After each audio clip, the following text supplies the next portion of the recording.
നമ്മുടെ ഡെയിലി ലൈഫിൽ നമ്മളും ചിലപ്പോൾ ചില സിനിമാ കഥാപാത്രങ്ങളെ അനുകരിക്കാറുണ്ട് അല്ലേ?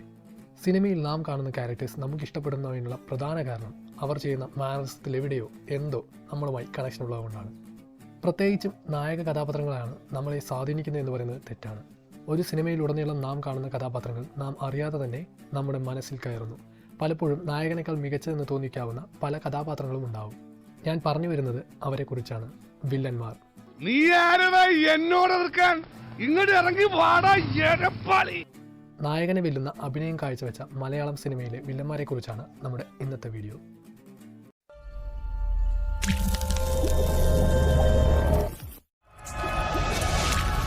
സിനിമ എന്ന കല തുടങ്ങിയ കാലം മുതൽ ഇന്നുവരെയുള്ള മിക്ക കൊമേഴ്ഷ്യൽ സിനിമകളും വരുന്നത് ഹീറോ വില്ലൻ എന്ന ടെംപ്ലേറ്റ് ഉപയോഗിച്ചാണ്. നല്ലവനായ നായകനും ചീത്തയായ വില്ലനും നാം പണ്ട് മുതൽക്കേ കാണുന്ന കോൺസെപ്റ്റ്. എന്നാൽ ഇന്ന് നായകൻ ആരാ വില്ലൻ ആരാ എന്നുപോലും അറിയാത്ത വിധത്തിൽ തികച്ചും നല്ല പെർഫോമൻസ് കാഴ്ചവെക്കുന്ന കഥാപാത്രങ്ങളും മലയാള സിനിമയിൽ വന്നിട്ടുണ്ട്. എന്തൊക്കെയാണെങ്കിലും നായകനോടൊപ്പം ഇന്ന് വില്ലന്മാർക്കും ഫാൻ ബേസ് ഉണ്ടെന്നാണ് സത്യം. അത്തരത്തിൽ 2013 മുതൽ 2023 വരെയുള്ള 10 വർഷ കാലയളവിൽ ശ്രദ്ധിക്കപ്പെട്ട വില്ലന്മാർ ആരൊക്കെയാണെന്ന് നോക്കാം.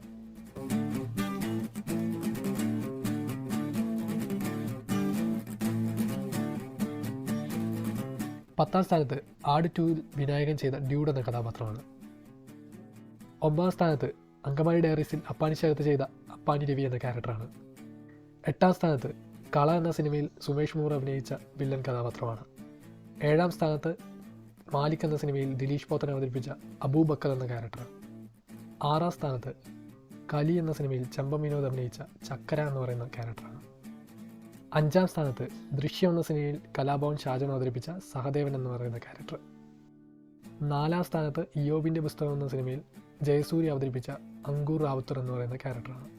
3ാം സ്ഥാനത്ത് കുമ്പളങ്ങി നൈറ്റ്സ് എന്ന സിനിമയിൽ ഫഹദ് ഫാസിൽ അഭിനയിച്ച സൈക്കോ ഷമ്മി എന്ന് പറയുന്ന ക്യാരക്ടറാണ്. 2ാം സ്ഥാനത്ത് പുലിമുരുകൻ എന്ന സിനിമയിൽ ജഗപതി ബാബു അവതരിപ്പിച്ച ഡാഡി ഗിരിജ എന്ന് പറയുന്ന ക്യാരക്ടറാണ്. 1ാം സ്ഥാനത്തുള്ളത് മിന്നൽ മുരളി എന്ന സിനിമയിൽ ഗുരു സോമസുന്ദരം അവതരിപ്പിച്ച ഷിബു എന്ന് പറയുന്ന ക്യാരക്ടറാണ്. പ്രധാനമായും നായകനേക്കാൾ ഇഷ്ടം തോന്നിയ വില്ലന്മാരെക്കുറിച്ചാണ് ഈ വീഡിയോയിൽ പരാമർശിച്ചിരിക്കുന്നത്. നിങ്ങൾക്ക് ഇഷ്ടപ്പെട്ട വില്ലൻ ആരെന്ന് കമൻറ്റ് ചെയ്യുക. വീഡിയോ ഇഷ്ടപ്പെട്ടാൽ ലൈക്ക് ചെയ്യുക. ഈ ചാനലിലെ മറ്റു വീഡിയോകളായ മലയാളം സിനിമകളിലെ VFX, തമിഴ് സിനിമകളിലെ കോപ്പിയടികൾ, ലോകേഷ് കനകാല സംഭവങ്ങൾ, ദളപതി വിജയുടെ രാഷ്ട്രീയം, ഒരേ കഥയിൽ വന്ന സിനിമകൾ എന്നീ വീഡിയോകളുടെ ലിങ്ക് താഴെ ഡിസ്ക്രിപ്ഷനിൽ കൊടുക്കുക. ഒന്ന് കണ്ടു നോക്കൂ. അപ്പോൾ മറ്റൊരു കണ്ടന്റ് വീഡിയോയുമായി വീണ്ടും കാണാം. ബൈ.